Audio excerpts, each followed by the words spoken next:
Hello, everyone. You may hear, and I just finished watching Batman Hush. Well, not finished. It's been a few hours now. But that means that I had time to think about it. So, I want to talk about it because that's sort of what I do. Let's go over a few things when it comes to this film, and I will definitely spoil it. So, if you haven't seen Batman Hush yet, what are you waiting for? Go for it. Now, upfront listing of, credentials and street cred. I've been a fan of Batman for most of my life, honestly. I think he's probably one of the most interesting comic book characters ever created, and I kind of dislike the current trend that makes him sound like he's just a rich guy with problems. If you really boil down comics to that kind of thing, then, well, you shouldn't like anyone if that's the case. But I digress. So, Batman Hush is an animated movie done by Warner Brothers Animation that is adapting the Hush storyline from the comics that most people like. That's kind of getting up there with like Death in the Family, kind of. You're a comic book person, but also maybe you caught this from a friend who, like, is more into it than maybe some casual viewers are. I liked Hush in the comics. Definitely an interesting take on a villain. But so realistically, when I found out that they were adapting Batman Hush, I was like, okay, well, let's see how this works. Now, longtime fans will know that I love animated superhero movies. I think that really realistically animation is kind of the way to go for a lot of these things because then you don't have to worry about the practicality of a person. Um, Especially considering that I do sort of cross the stream a little bit with Marvel and with DC. I am qualified enough to say that a lot of comic book characters look weird and look strange and look silly, and there's a lot of suspension of disbelief that has to happen to kind of get into comics, and I think animation makes a lot of that easier. So I've been very, very like pro animated superhero movies.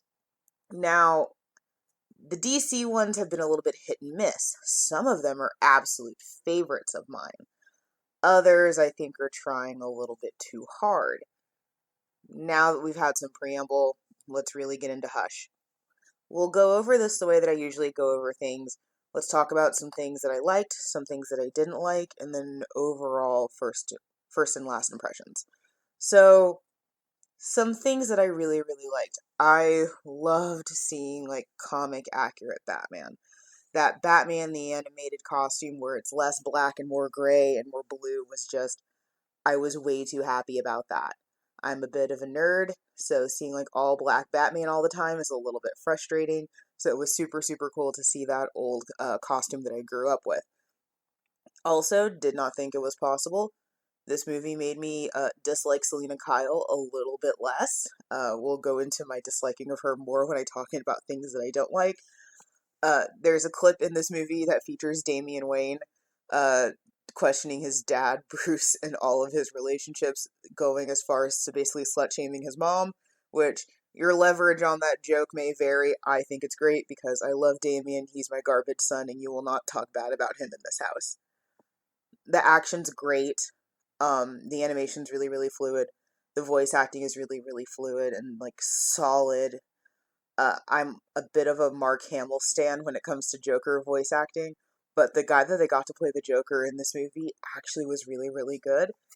He might be up there with John DiMaggio as far as like you'll never be Mark Hamill, but you're doing your best and I'm here for it.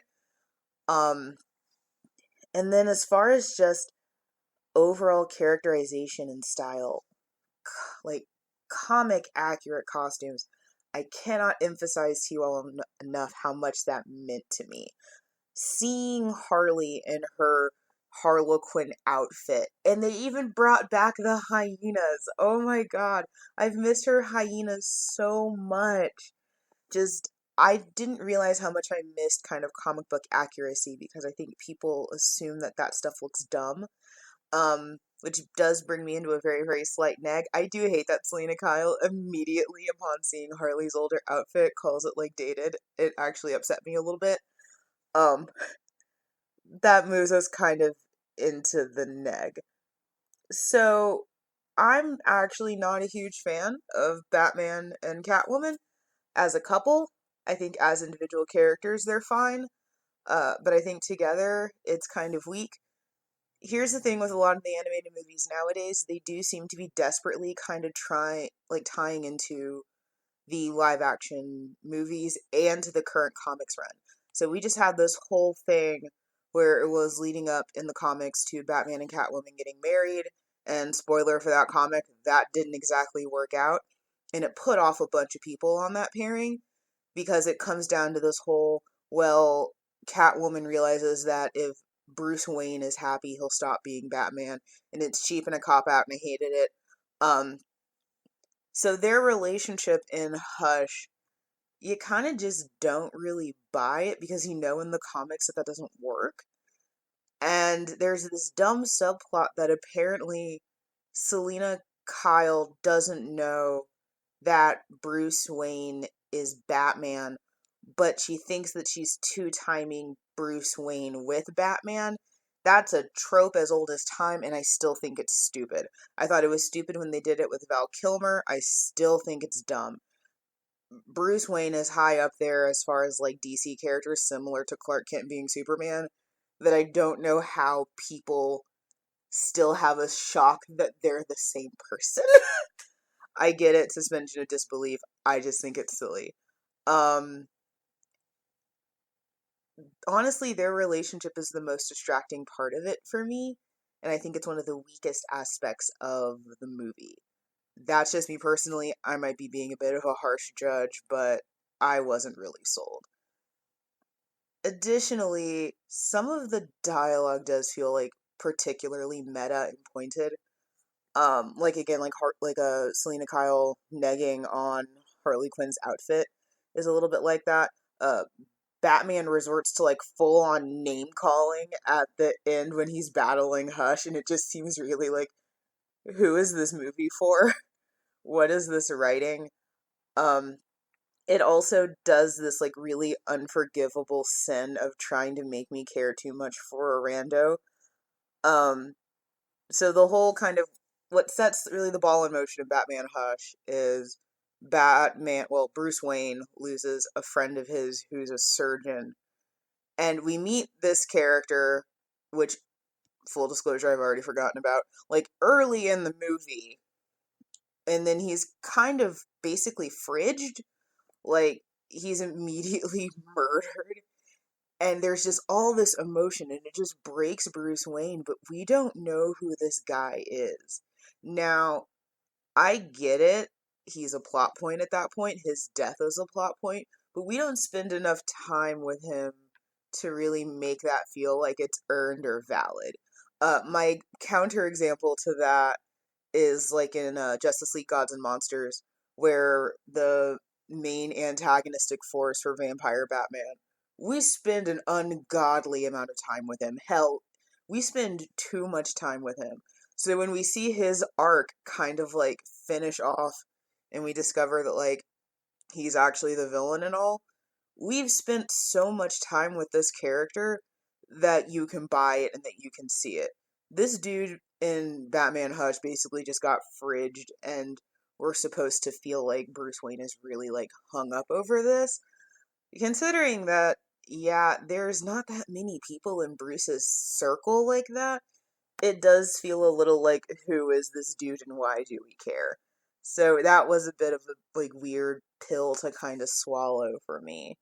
Um, this movie does seem to have a weird fascination with swearing. There's a lot of start and stop swears, and I get it, it's PG-13 and it's animated, but either swear or don't swear. You get a few good ones in Assault on Arkham. You can either do it like that or stop trying. Realistically, I think it comes down to the fact that this movie really seems like it's trying to rationalize the comic book run of leading up to Batman and Catwoman getting married. And that's air quotes fine. It's fine. It's not my favorite, but if you're into that kind of thing, knock yourself out. Also, sidebar, if you finish this movie, you get to a point where Batman brings Catwoman into the Batcave, and Dick Grayson as Nightwing is there, and he's just like doing acrobatics, like, and she has like a little play area, and I'm still tickled pink knowing that like somewhere in the Batcave, he has like a hobby horse and everything. Like Dick Grayson has his own little like play section. Who built that for him? Why is he like a 20, 30-year-old man still doing this? Like, what is this for? Who is this detail for? Because if it's for me, I love it and I appreciate it. Let's go into some more things that I like because there's actually a lot of things that I like.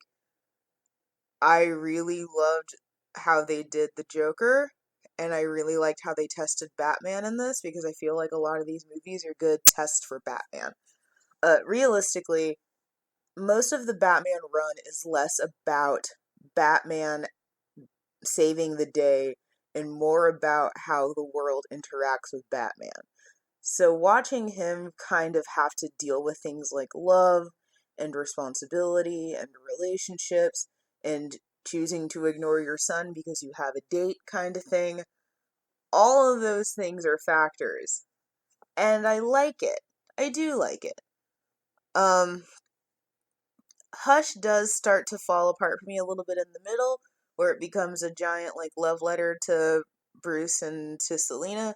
But again, I'm not a fan, so that explains why I'm kind of harsh on it. Now the end is where it starts getting good, and I'm gonna go ahead and spoil this because I think it illustrates why I love this movie so much. So we discover that Hush is not like an independent villain, but he's basically just the Riddler who spent some time in a Lazarus pit because comics. Now, I was not aware, but apparently taking a dip in the Lazarus pit gives you big dick energy because he becomes an entirely different person. And in Edward Nygma becoming this entirely new different person, he takes on the moniker of Hush, and he has such a hate boner for Batman that he's going to ruin Batman's everything. Cool, awesome. There are dumber villains with dumber reasons to be, and he becomes almost like a Red Hood style uh king of criminals, and I kind of love it because, fun fact, love me some Edward Enigma, and I don't think he gets enough respect. So I was really, really glad to have him get like the respect that he really deserves as a villain. Because he is in the comics and in the animated a little bit campy and weird and dumb, and I get it, but I love him. The end is where it really gets interesting because Batman has this code. He has this famous code that he doesn't kill.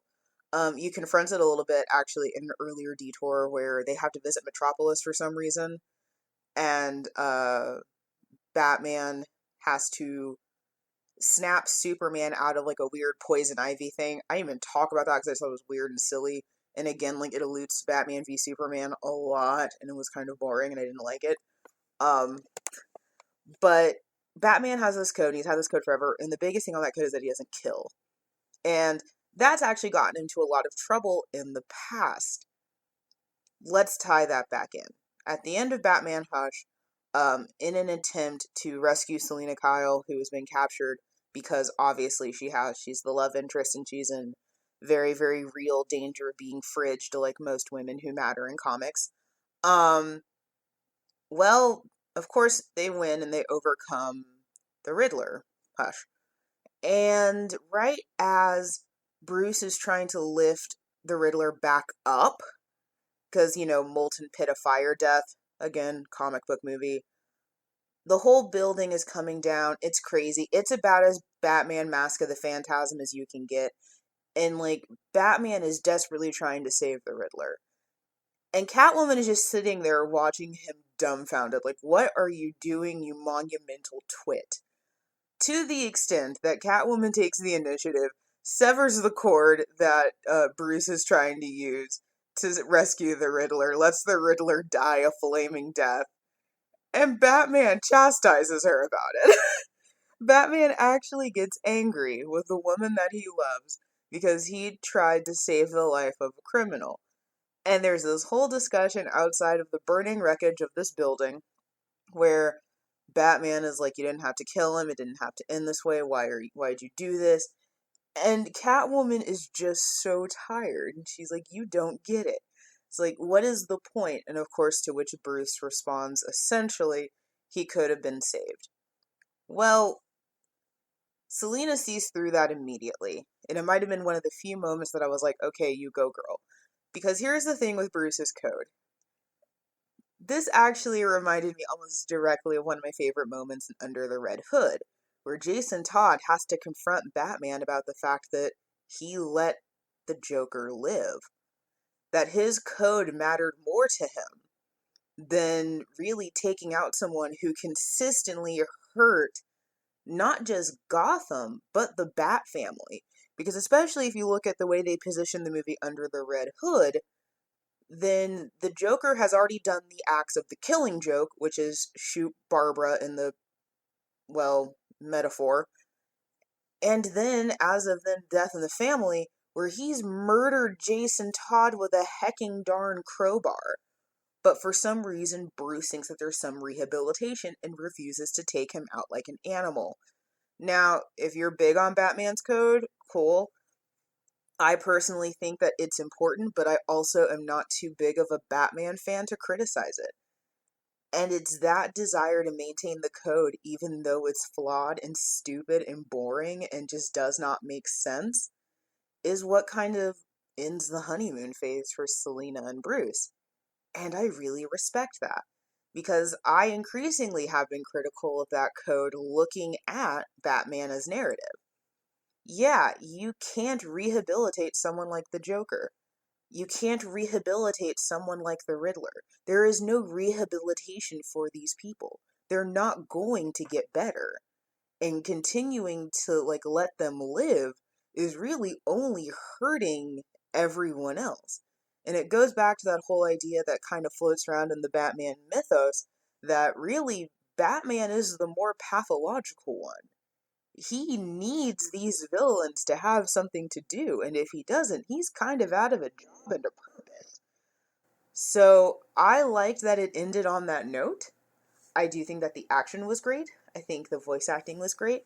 I think this continued look at Batman and his air quotes self-righteousness and code, I really appreciated. Even though it definitely did have some lull beats to me, I overall super enjoyed Batman Hush. Now, as far as DC animated movies go, this might be top 5 for me, but there's definitely a few that edge it out ever so slightly. I still think the current running for top 3 is probably Assault on Arkham, Justice League Gods and Monsters, and Under the Red Hood. But I'm happy to put Batman Hush probably as a 4. Now, if I have to add in movies like Return of the Joker and Mask of the Phantasm, well, that bumps it down to top 10, but that should pretty much tell you how much I care about this movie. Canon was a little bit fast and loose, but hey, some canons are, and realistically, it was just nice to see the Riddler get some of the respect that he deserves instead of calling him a filthy C-lister. That's right, Bruce. I was paying attention when you became apparently aware of your own comic book history. Overall, if you're a Batman fan, regardless of being casual or diehard, I do think that you'll like Batman Hush a lot. It will require you knowing a little bit of current continuity. Otherwise, you might be a little bit confused as to why Bruce Wayne suddenly has a son. That might be a bit of a shock if you have, dipped out recently. But otherwise, I had a really good time and I liked it a lot. So, thank you all so much for listening. I look forward to hearing from you guys in the comments and look forward to more content from me. Thanks.